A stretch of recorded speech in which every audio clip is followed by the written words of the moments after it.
Assalamualaikum warahmatullahi wabarakatuh. Hai, apa kabar anak-anak? Semoga selalu tetap sehat dan semangat untuk belajar bahasa Indonesia. Anak-anak jangan lupa video ini disukai dengan menekan tombol like, kemudian diikuti channel ini dengan menekan tombol subscribe, serta memberikan komentar-komentar positif agar tetap semangat untuk membuat konten-konten materi lainnya. Ya, kita belajar lagi dalam program B4D, Belajar Bahasa bersama Budian.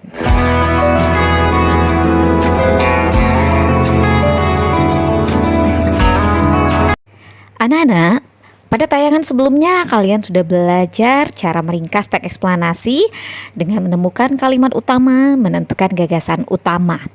Nah, sekarang kita akan belajar mengenai struktur dan kaidah kebahasaan teks eksplanasi. Jadi tujuan pembelajaran kita adalah yang pertama, peserta didik mampu menganalisis struktur teks eksplanasi. Yang kedua, peserta didik mampu menganalisis kaidah kebahasaan teks eksplanasi. Lalu, apa saja yang termasuk dalam struktur dan kaidah kebahasaan teks eksplanasi serta bagaimana aplikasinya dalam teks?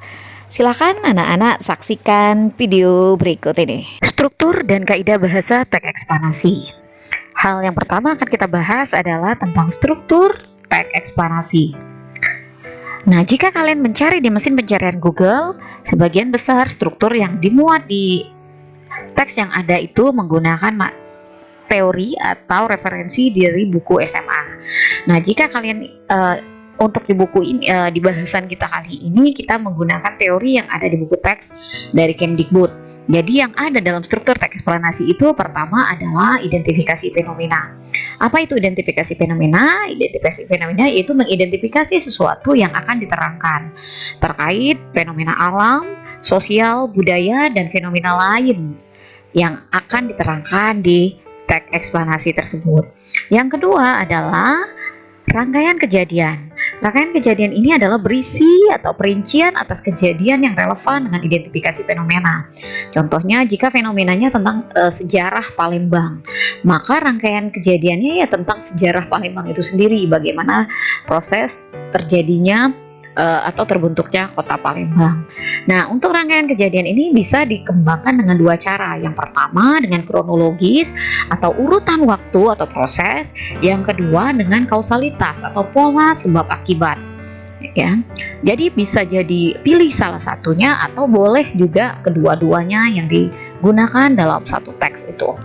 Yang ketiga adalah ulasan. Ulasan ini adalah komentar atau penilaian tentang konsekuensi atas kejadian yang dipaparkan sebelumnya. Ya, jadi melihat struktur ini maka teks eksplanasi itu jika kalian menulisnya maka minimal harus terdiri dari 3 paragraf. Paragraf pertama memuat tentang identifikasi fenomena, paragraf kedua tentang struktur rangkaian kejadian, paragraf ketiga adalah tentang ulasan. Sekarang kita lihat bagaimana penerapannya dalam teks. Kalian sebelumnya sudah membaca tentang teks salju ini. Sekarang kita perhatikan pada paragraf pertama dan paragraf kedua. Pada paragraf pertama ini jelas sekali terdapat kata fenomena alam. Maka paragraf 1 inilah yang masuk ke dalam identifikasi fenomena. Apa fenomena yang dibahas? Yaitu salju. Sekarang kalian lihat pada paragraf kedua. Nah, paragraf kedua ini masuk ke dalam rangkaian kejadian.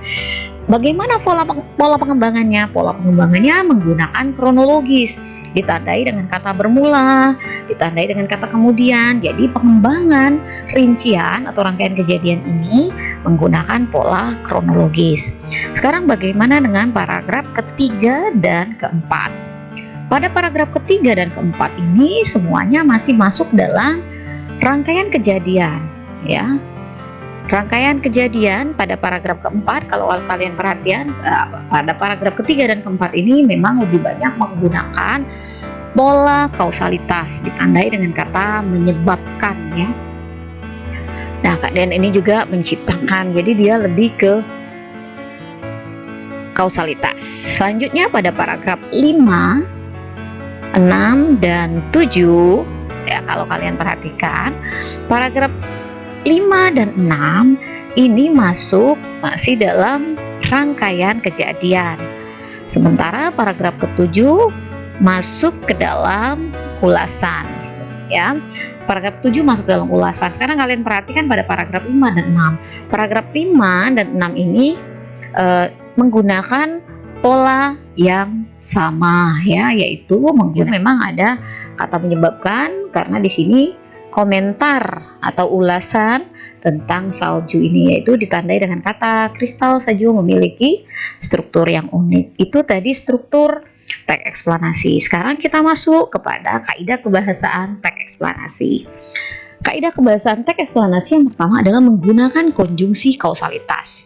Seperti kita bahas sebelumnya, konjungsi kausalitas itu biasanya ditandai dengan kata karena, oleh sebab itu, oleh karena itu, sehingga, menyebabkan, dan masih banyak lainnya. Contohnya, kerusakan hutan yang terjadi di Indonesia, terutama di Pulau Jawa, telah mengakibatkan bencana banjir dan tanah longsor.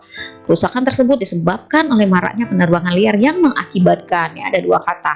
Kemudian ada juga kata disebabkan, mengakibatkan, disebabkan menurunnya fungsi hutan sebagai resapan air. Jadi, kaidah kebahasaan teks eksplanasi yang pertama adalah menggunakan konjungsi kausalitas, sama seperti karena dia juga pola pengembangannya menggunakan pola pengembangan kausalitas. Yang kedua adalah menggunakan konjungsi kronologis atau hubungan waktu. Ya, contoh konjungsi kronologis, kemudian, lalu, setelah itu, pada akhirnya, dan masih banyak yang lainnya. Bermula ya. Nah, ini kalian perhatikan pada teks berikut. Setelah melalui perlawanan yang hebat di pertempuran keempat ini pada Juni, nah ini ada waktu ya, pada Juni 25 Juni 1821 Palembang jatuh ke tangan Belanda. Kemudian ya, ada urutan waktu atau kronologi kejadiannya, sehingga inilah yang disebut dengan kronologis atau hubungan waktu. Kemudian menggunakan kata benda jenis fenomena yang merujuk pada jenis fenomena, bukan pada kata ganti penceritanya. Kata ganti yang dimaksud misalnya Kabupaten Bandung ya Kabupaten Bandung, burung ya burung, gerhana, kesenian daerah, perkembangan budaya Papua. Nah, kalau kita lihat di teksnya, saat ini industri batik mengalami fluktuasi, tidak ada industri batik. Jadi dia tidak menggunakan kata ganti atau tidak ada industri lainnya seperti itu, bukan ya. Jadi dia pengulangannya tidak digunakan kata ganti pronomina seperti kata ganti orang pertama dan sebagainya. Ya. Dan terakhir, kaidah kebahasaan adalah menggunakan kata teknis atau peristilahan sesuai dengan topik yang dibahasnya. Kata teknis ini biasanya kata yang terkait dengan leksikal atau makna yang di dalam kamus, dan yang di dalam teks eksplanasi harus sesuai dengan topik yang dibahas. Jadi kalau tentang banjir, apa kaitan tentang banjir? Ketika tentang gerhana, apa kata-kata teknis yang terkait dengan gerhana? Nah, di sini contoh kata teknis virus, reboisasi ya, ekosistem, industri pariwisata ya. Nah, ini bisa kalian juga temukan di maknanya di kamus. Sekarang coba kalian berlatih sejenak, temukan kaidah bahasa yang terdapat dalam teks berikut.